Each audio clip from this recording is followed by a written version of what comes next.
स्वागत है आप सभी का नई वीडियो में। भूमिका गरीब लड़की थी। वो अपने बैग को किसी को हाथ तक ना लगाने देती थी। अमीर लड़कियां हर वक्त उसका मजाक उड़ाती रहती थी। एक दिन जब क्लास की लड़की डोली का 1000 का नोट चोरी हुआ तो मैडम ने सभी बच्चों के बैग चेक किए, मगर भूमिका बैग को सीने से लगाकर बोली कि मैं बैग नहीं दिखाऊंगी। मैडम ने उसे बहुत मारा। उसे प्रिंसिपल के पास लाया गया। जब प्रिंसिपल ने भूमिका का बैग खोल कर देखा तो भूमिका फूट फूट कर रोने लगी। प्रिंसिपल ने भूमिका को सीने से लगा लिया क्योंकि भूमिका के बैग में कौन सा खजाना छुपा रखा है तुमने इस बैग में जो किसी को हाथ तक लगाने नहीं देती। अरे दिखाओ इधर अपना बैग, हम भी तो देखें कौन सा खजाना छिपा रखा है तुमने इस बैग में। डॉली जो कि क्लास की टॉप लड़कियों में से एक है, जितनी इंटेलिजेंट और होशियार लड़की थी उतनी ही शरारती और घमंडी भी थी। घमंड यह था कि वह लगातार क्लास में टॉप करती हुई आ रही थी और वह एक अमीर बाप की बेटी भी थी।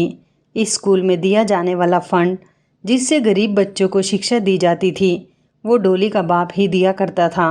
इस बात के ताने वो अक्सर अपनी क्लास की कई लड़कियों को दिया करती थी जो कि स्कॉलरशिप पर इस अच्छे स्कूल में पढ़ रही थी। यह स्कूल शहर का सबसे मशहूर और अच्छा स्कूल माना जाता था क्योंकि यहाँ पर जो बच्चे शिक्षा हासिल करते थे वो आगे जाकर कुछ न कुछ तो ज़रूर बन चुके थे। भूमिका ने अपने बैग को अपने सीने से लगा रखा था। डॉली और उसकी सहेलियाँ उसके पीछे ही पड़ी थी। न जाने उन्हें भूमिका से क्या बैर था। जब भी फ्री टाइम होता तो इस मासूम लड़की को तंग करने के लिए पहुँच जाया करती थी। अभी भी जानबूझकर उसका बैग खींच रही थी कि इसमें आखिर ऐसी क्या चीज़ है जो तुम हमें दिखाती नहीं हो और छुपा कर रखती हो। भूमिका ने जब उन सब को खुद पर हावी होते हुए देखा तो बैग को पूरी ताकत से अपने सीने से लगा लिया। वह रो रही थी। डॉली की सहेलियां उसके दुपट्टे को खींचकर उतार चुकी थी। उसके बाल बिखर चुके थे। कोई उसके बाल खींच रहा था तो कोई उसकी चोटी को खींच मरोड़ रहा था। तभी बाहर से एक लड़की भागते हुए आई और बोली कि सुष्मिता मैडम क्लास में आ रही हैं। डोली की तो हवाइयाँ उड़ गई थी। फ़ौरन सीट पर जाकर बैठने लगी। जानती थी कि सुष्मिता मैम कितनी स्ट्रिक्ट हैं। उन्हें इस बात से कोई फ़र्क नहीं पड़ता था कि मेरे सामने बैठा हुआ स्टूडेंट किसी अमीर बाप की औलाद है या फिर किसी मज़दूर की बेटी। भूमिका ने भगवान का धन्यवाद किया था। उसने जल्दी से अपने बैग को सामने अपने डेस्क पर रखा और अपना हुलिया ठीक करने लगी। लेकिन तब तक सुष्मिता मैडम क्लास में आ चुकी थी। सभी बच्चे बड़ी अच्छी तरह बैठे थे। यूनिफॉर्म साफ थी, लेकिन सिवाय भूमिका के। उसका यह हाल देखकर सुष्मिता मैडम के माथे पर बल पड़े थे। कहने लगी कि ये क्या हुलिया बना रखा हुआ है, ये कैसे उठकर आ गई हो। इस हालत में कौन स्कूल आता है और रोज़ तुम्हारी यही हालत होती है। कभी तुम्हारा काम पूरा नहीं होता तो कभी तुम्हारा यह हुलिया। ऐसा लगता है कि सुबह उठकर मुंह भी नहीं धोती और ऐसी उजड़ी हुई हालत में ही यहाँ पर आकर सांस लेती हो। उनकी बात क्लास में सब सुन रहे थे। सबसे ऊंची आवाज़ तो डॉली की थी। डॉली कहने लगी, क्या पता मैडम इसके माँ बाप इससे खेतों में काम करवाने का काम भी करवाते हों। अब 2 वक्त की रोटी भी तो खानी है ना। इस बात पर वहाँ पर बैठे बाकी बच्चे दबी दबी हंसी हंसने लगे थे, मगर सुष्मिता मैडम ने अपने हाथ में मौजूद डंडा सबके सामने टेबल पर मारकर सबको चुप करवाया था। कहने लगी कि जब मैं बात कर रही हूँ तो तुम्हें किसने परमिशन दी है बीच में अपनी टांग अड़ाने की। अब अगर तुमने बोलने की कोशिश की तो क्लास से बाहर निकाल दूंगी। भूमिका तब तक अपना हुलिया सही कर चुकी थी। सॉरी मैम कहकर वो खामोशी से बैठ गई। मैडम ने भी ज़्यादा देर ना करते हुए पढ़ाना शुरू कर दिया। ये इंग्लिश का पीरियड था और वो इंग्लिश में बच्चों को लेक्चर दे रही थी। भले ही भूमिका गरीब परिवार से संबंध रखती थी, मगर स्कूल में पढ़ाई में A ग्रेड लेने वाले बच्चों में से थी। अभी भी वो क्लास में वाइट बोर्ड पर लिखा हुआ काम अपनी कॉपी पर नोट कर रही थी कि जब क्लास में शोर उठा। डॉली ने अपने बैग को खोला ताकि बैग से पेन निकाल सके, लेकिन उसी वक्त उसके शब्दों ने सबको चौंका दिया था। क्लास में डॉली की आवाज़ गूंजी कि मैडम मेरे बैग से पैसे चोरी हो गए हैं। मेरे पैसे कहाँ गए? किसने निकाले हैं मेरे बैग से पैसे? सुष्मिता मैडम का वाइट बोर्ड पर चलता हुआ हाथ रुका था। उन्होंने मार्कर बंद किया और वापस पलटकर डोली को देखने लगी कि क्या हुआ डोली। डोली उठी और बड़ी परेशानी से कहने लगी कि मैम, मेरे बैग में 1000 का नोट रखा था, पता नहीं किसने निकाल लिया। मैम कहने लगी, ठीक से बैग में देखो, बैग में ही मौजूद होंगे, भला तुम्हारे बैग से किसे पैसे निकालने हैं, और फिर स्कूल में तुम इतने पैसे लेकर ही क्यों आई हो। इस पर डोली बड़े घमंड भरे स्वर में कहने लगी कि ऑफकोर्स मैं रोज़ इससे भी ज़्यादा पैसे लाती हूँ। लंच टाइम में मुझे कुछ न कुछ अपने लिए और अपने फ्रेंड्स के लिए बाहर से कुछ न कुछ मंगवाना ही होता है, लेकिन आज मैं क्या खाऊंगी, मेरे पास पैसे ही नहीं हैं, पता नहीं किसने निकाले। सुष्मिता मैडम ने एक एक बच्चे के चेहरे की तरफ देखा और फिर खुद आकर डोली का बैग चेक किया, पर सचमुच उसके बैग में पैसे नहीं थे। मैडम ने एक बच्चे से कहा कि क्लासरूम का दरवाज़ा बंद कर दो, कोई भी क्लासरूम से बाहर नहीं जाएगा। पहली सीट पर बैठी 4 लड़कियों के बैग चेक किए थे, मगर उनके पास पैसे नहीं थे। मैडम ने उन 4 लड़कियों से कहा कि वो एक एक लाइन में जाएं और जाकर सबके बैग्स को चेक करें, आखिर पैसे किसने चोरी किए हैं। सभी लड़कियां अपने बैग चेक करवा रही थी।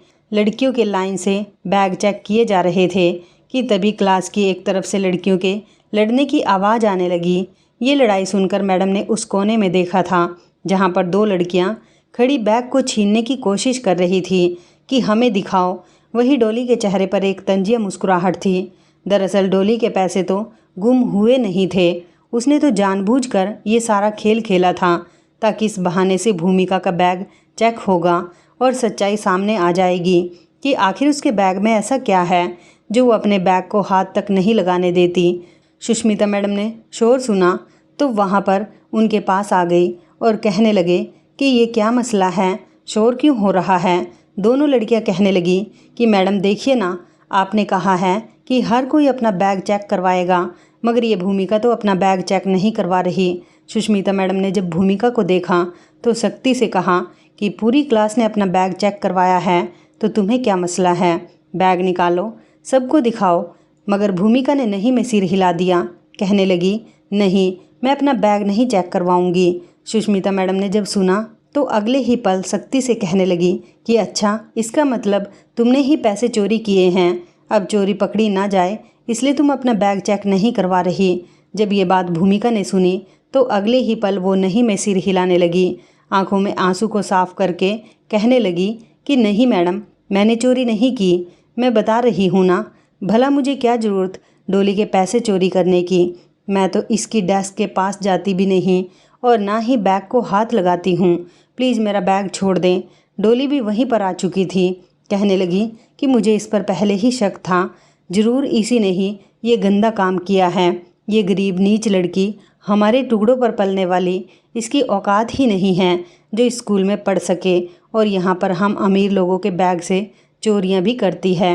डोली के शब्द सुनकर भूमिका पहले से भी ज़्यादा रोने लगी थी, मगर अपने बैग को अपने सीने से लगाकर कहने लगी कि मैंने चोरी नहीं की, क्या तुम्हें समझ नहीं आ रहा, मैं अपना बैग तुम लोगों को नहीं चेक करवाऊंगी। सुष्मिता मैडम ने जब ये देखा तो बजाय डोली को मना करने के वो भूमिका के मुंह पर एक झन्नाटेदार थप्पड़ लगा चुकी थी।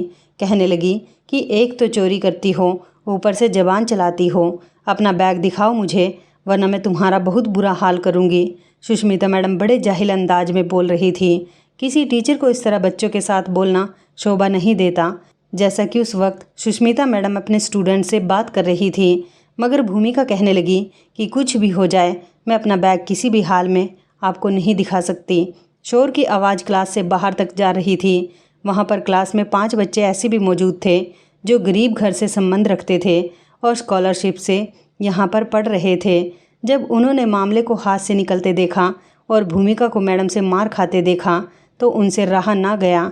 वो बड़े ही ध्यान से क्लास से बाहर निकल गए और स्कूल के प्रिंसिपल को बता दिया। जैसे ही स्कूल के प्रिंसिपल तक ये खबर पहुंची तो कुछ देर बाद वहां पर वाइस प्रिंसिपल रागिनी मैडम आ चुकी थी। रागिनी मैडम ने दरवाज़ा खोला तो सामने का दृश्य देखकर उनके माथे पर बल पड़ चुके थे। उनकी तेज़ आवाज़ ने सुष्मिता मैडम के तोते हवा में उड़ा दिए थे। वो बड़े कठोर स्वर में कहने लगी कि यहाँ पर क्या हो रहा है। आज से पहले किसी ने भी रागिनी मैडम को इतना गुस्से में नहीं देखा था, लेकिन सुष्मिता मैडम इससे पहले अपनी सफाई में कुछ बोलती और भूमिका के बारे में वहाँ पर सब कुछ बताती। हाथ उठाकर मैडम ने सबको चुप करवा दिया। कहने लगी कि इस बच्ची को लेकर मेरे ऑफिस में आए सबको सांप सूंघ गया था। सुष्मिता मैडम ने भूमिका और डॉली को अपने साथ लिया और प्रिंसिपल के ऑफिस में चली गई। रागिनी मैडम सामने बैठी थी। सबसे पहले तो डॉली को बुलाया गया और उससे पूछा गया तो डॉली ने वही रटी रटाई कहानी बताई कि मेरे बैग से पैसे भूमिका ने चुरा लिए हैं। रागिनी मैडम बड़े धीमे प्यार भरे लहजे में बात करने वाली औरत थी। कहने लगी कि तुम कैसे कह सकती हो कि तुम्हारे पैसे भूमिका ने ही चुराए हैं। इस बात पर डॉली कहने लगी क्योंकि इसने अपना बैग नहीं चेक करवाया। यहाँ तक कि सुष्मिता मैम ने इसे थप्पड़ भी मारा है, पर इसने अपना बैग दिखाने से मना कर दिया। इसका यही मतलब है कि आज तक इस स्कूल में जितनी भी चोरियाँ हुई हैं वो सब भूमिका ने ही की। ये सब सुनकर रागिनी मैडम ने डॉली को वहाँ से वापस भेज दिया था। डॉली तो वहाँ से चली गई, लेकिन सुष्मिता मैडम वहीं पर मौजूद थी। फिर उन्होंने अपने ऑफिस में भूमिका को बुलाया। भूमिका डरी सहमी रोती हुई ऑफिस में आई थी। उसने अभी तक अपने बैग को सीने से लगा रखा था। उसके बाल बिखरे हुए थे। चेहरे पर सुष्मिता मैडम के उंगलियों के पूरे पूरे निशान मौजूद थे। एक तो उसका सफ़ेद रंग, ऊपर से उंगलियों के निशान साफ दिखाई दे रहे थे। यूँ लड़की के चेहरे पर निशान देखकर रागिनी मैडम ने बड़े ही गुस्से से सुष्मिता मैडम को देखा था। फिर सुष्मिता मैडम को भी अपने सामने मौजूद कुर्सी पर बैठने के लिए कहा और भूमिका से भी कहा कि यहाँ मेरे पास बैठो। भूमिका डरते डरते सामने बैठ गई। फिर भूमिका से पूछने लगी कि बताओ क्या मामला है। इस पर भूमिका फूट फूट कर रोने लगी।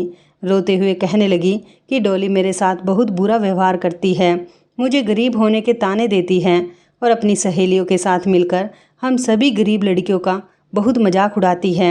अभी भी वो सुबह से मेरा बैग छीनने की कोशिश कर रही थी। जब मैंने उसे दिखाने से मना किया तो उसने मुझ पर चोरी का इल्ज़ाम लगा दिया। इतना सुनने के बाद रागिनी मैडम ने एक नज़र भूमिका को देखा। कहने लगी कि इन सब बातों के लिए मैं डॉली से बात करूंगी, लेकिन तुम अपना बैग मिस सुष्मिता को चेक करवा देती। जब पूरी क्लास ने अपने बैग चेक करवा दिए हैं तो तुम अपना बैग सबको चेक क्यों नहीं करवा रही थी?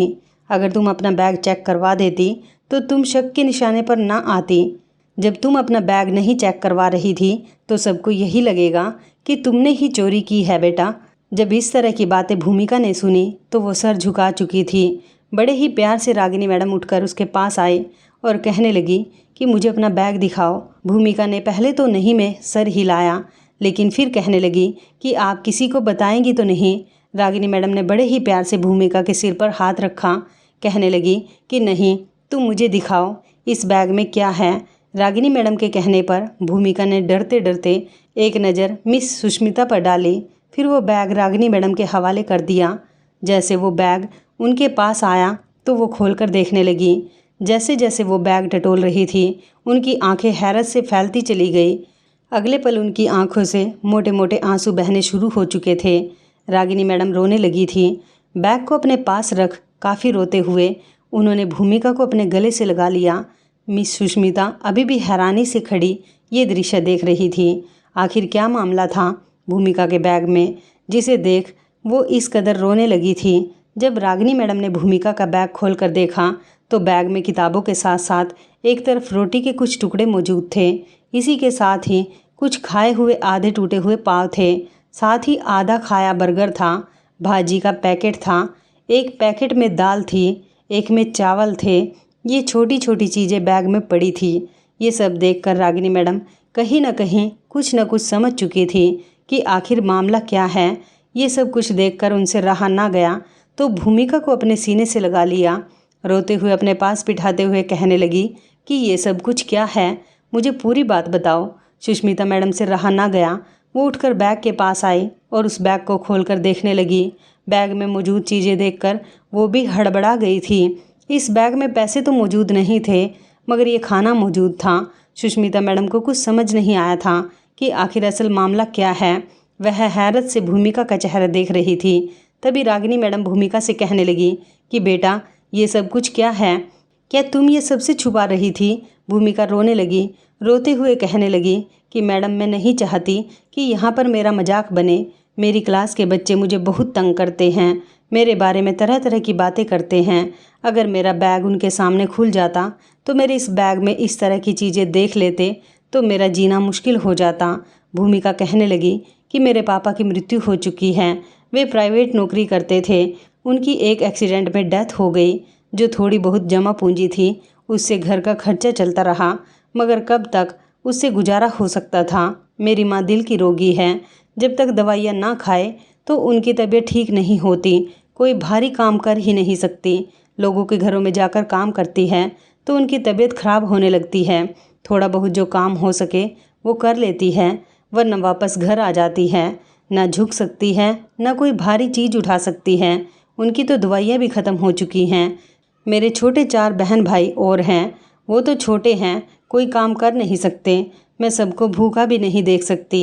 एक दिन हमारे घर में चूल्हा नहीं जला तो जो बासी खाना थोड़ी बहुत रोटी पड़ी थी वो मैंने छोटे बहन भाई को खिला दी। मैं यहाँ पर स्कॉलरशिप पर थी, तभी मैं पढ़ने आती हूँ।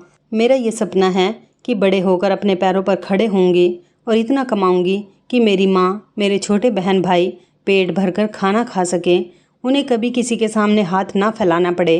2 दिन से मैं भूखी थी, पानी पीकर गुजारा कर रही थी। अब पड़ोस वाले भी हमारी मदद करने को तैयार नहीं हैं। कहते हैं कि हमारी भी हालत तुम लोगों के सामने है, हम कहाँ से तुम लोगों की मदद करेंगे। अगर तुम लोगों की मदद करेंगे तो अपने खर्चे कैसे उठाएंगे। यूँ लोगों से हमने कुछ कहना ही छोड़ दिया। 2 दिन से मैं भूखी थी। एक दिन जब मैं स्कूल से आ रही थी तो रास्ते में मेरा ध्यान एक होटल की तरफ गया। वहाँ पर वो आदमी पाव भाजी और खाना बेच रहा था। उसे पाव भाजी बेचते देखकर मैं उसकी दुकान के पास गई। मैंने देखा था कि वो ख़राब भाजी और लोगों का बचा हुआ खाना एक तरफ को पड़े हुए पॉलीथीन में फेंक रहा था। शायद उसने सोचा होगा किसी कुत्ते बिल्लियों को डाल दूंगा, लेकिन मैंने जब वो खाना देखा तो मेरे मुंह में पानी आ गया। कौन सा वो किसी कचरे में फेंक रहा था, बल्कि पॉलीथीन में ही तो रख रहा था। मैंने धीरे से उसके पास जाकर कहा कि क्या ये खाना मैं ले लूँ। उसने मुझे हैरत से देखा, कहने लगा कि तुम इस खाने का क्या करोगी, ये खाना तो लोगों का झूठा है, इसे तो दुकान बंद होने के बाद कुत्ते बिल्लियों को डालना है। मैंने उसकी बात सुनी तो कहने लगी कि मुझे खाना दे दो, मैं इसके पैसे नहीं दूंगी। वो कहने लगा कि हाँ, झूठा खाना है, इसके पैसे तुमसे लेकर क्या करूँगा। मैं खुश हो गई। वो खाना लेकर एक तरफ बैठ गई। भूख से मेरी बुरी हालत हो रही थी। पहले तो मैंने खाना खाया और बाकी बचा हुआ खाना मैंने अपने बैग में डाल लिया। घर जाकर अपनी माँ, छोटे बहन भाइयों को दूंगी। यही मेरा रोज़ का काम बन चुका है। मैं रोज़ाना वहाँ से गुजरती हूँ और बचा हुआ खाना लेकर घर आ जाती हूँ। वो भी एक साफ पॉलीथीन में इसको डालकर रख देता है, इसे गंदा नहीं करता। मैं जब भी वहाँ से गुजरती हूँ तो मुझे खाना दे देता है। मेरी माँ, छोटे बहन भाइयों को भी पता है कि मैं खाना एक होटल से लाती हूँ। भले ही झूठा खाना होता है, लोगों का बचा हुआ होता है, लेकिन फिर भी हमारे लिए खाना बहुत कीमती है। हम भगवान का धन्यवाद करके जी रहे हैं। मैं बस इसी कोशिश में लगी हूँ कि मेरी पढ़ाई जल्द से जल्द पूरी हो और मैं यहाँ पर पढ़ाई करने के बाद एक अच्छी नौकरी कर लूँ, ताकि मेरे घर के हालात कुछ ठीक हो सकें। ये सब सुनकर तो सुष्मिता मैडम की आंखों में भी आंसू आ चुके थे। उन्हें शर्मिंदगी होने लगी कि उन्होंने क्यों इस मासूम बच्ची पर हाथ उठाया। कहने का तरीका तो कुछ और भी हो सकता था, फिर क्यों वो इतनी सख्त बनी रही और इस मासूम बच्ची को मारती रही। रागिनी मैडम ने मुस्कुराकर भूमिका की हिम्मत बढ़ाई और कहा कि 100 में से सिर्फ 5% ऐसे बच्चे होते हैं जो पढ़ाई के लिए इतनी मुश्किल उठाते हैं। भगवान तुम्हें एक ना एक दिन ज़रूर कामयाब करेगा और मैं तुम्हारी हर मुमकिन मदद करूंगी। ऐसा कहने के बाद भूमिका वहाँ से जा चुकी थी। लेकिन सुष्मिता मैडम और रागिनी मैडम कितनी देर भूमिका और उसकी माँ के बारे में कुछ सोचती रही। उनके घर के खर्चे बड़े ही मुश्किल से चल रहे थे। उन्होंने कुछ सोचा और फिर भूमिका की माँ को अपने स्कूल में बुलाया। वो थोड़ी बहुत पढ़ी लिखी तो थी ही। रागिनी मैडम ने उनको काम दिया कि स्कूल शुरू होते ही सारी क्लास में जाकर रजिस्टर पर अटेंडेंस लगवाया करेगी। जो भी टीचर छुट्टी पर होगी उसके बारे में आकर वो मैडम को बताएगी, उन्हें सैलरी दी जाएगी। छोटे मोटे काम उनके जिम्मे किए गए, जिससे वो अपनी सेहत का भी ख्याल रख सकती थी और ईमानदारी से भी कमा सकती थी। डोली जैसे बच्चे जो भूमिका जैसे बच्चों का मजाक उड़ाया करते थे। बाकायदा स्कूल में ऐसा फंक्शन रखा गया जहाँ पर भूमिका जैसे बच्चों और उसके माँ बाप को हीरो बताया गया, उपहार दिया गया और ये बताया गया कि हमारी नज़र में बच्चे अमीर हो या गरीब, सब बराबर हैं। हम गलत नहीं बल्कि शिक्षा से लगन के हिसाब से बच्चों को तोला करते हैं। धीरे धीरे बच्चों का व्यवहार भूमिका के साथ कुछ ठीक तो हो चुका था, लेकिन फिर भी जिसकी जो परवरिश थी वो दिखता भी था। धीरे धीरे वक्त गुजरने लगा और एक वक्त वो भी आया जब भूमिका डॉक्टर बन चुकी थी। उसने ना सिर्फ अपनी एजुकेशन जारी रखी थी बल्कि अपने छोटे बहन भाइयों को भी शिक्षा दिलवाई थी और आज वो गर्व से कहती थी। बाकायदा इस फंक्शन में उसने उस होटल वाले को भी बुलाया था जिसने भूखे रहने पर भूमिका की बहुत मदद की थी, मुफ्त में उसे खाना दिया था। अगर वो ना होता तो शायद आज भूमिका भी यहाँ ना होती। इस सफ़र में जिसने उसका साथ दिया था उसने सबको बुलाकर उसका धन्यवाद किया क्योंकि वो इन सब के बगैर यहाँ तक नहीं पहुँच सकती थी। वो वाकई उन लड़कियों के लिए मिसाल बन चुकी थी जो कहती थी कि हम ये नहीं कर सकते। तो दोस्तों, इस कहानी को लेकर आपकी क्या राय है? तो इस कहानी के बारे में आपकी क्या राय है? कमेंट करके ज़रूर बताइएगा। दोस्तों, आपको हमारी ये कहानी कैसी लगी? आप हमें कमेंट बॉक्स में ज़रूर बताएं। यदि आपके पास भी ऐसी कोई प्यारी सी कहानी है या फिर ऐसी कोई कहानी जिससे कुछ शिक्षा मिले तो आप हमारे साथ उसको ज़रूर शेयर करें। दोस्तों, यदि आपको हमारी ये वीडियो अच्छी लगे तो आप हमारी इस वीडियो को लाइक शेयर ज़रूर करें और ऐसी ही दिल को छू लेने वाली प्रेरणादायक कहानियाँ सुनने के लिए हमारे चैनल को भी सब्सक्राइब करें। यदि आप हमें फेसबुक पर देख रहे हैं तो आप हमारे फेसबुक पेज को लाइक और फॉलो ज़रूर करें। तो दोस्तों, फिर मिलते हैं ऐसी ही ज़बरदस्त कहानी या टिप्स के साथ नई वीडियो में। तब तक के लिए धन्यवाद। आप सभी अपना ख्याल रखना। आपका दिन शुभ व मंगलमय हो।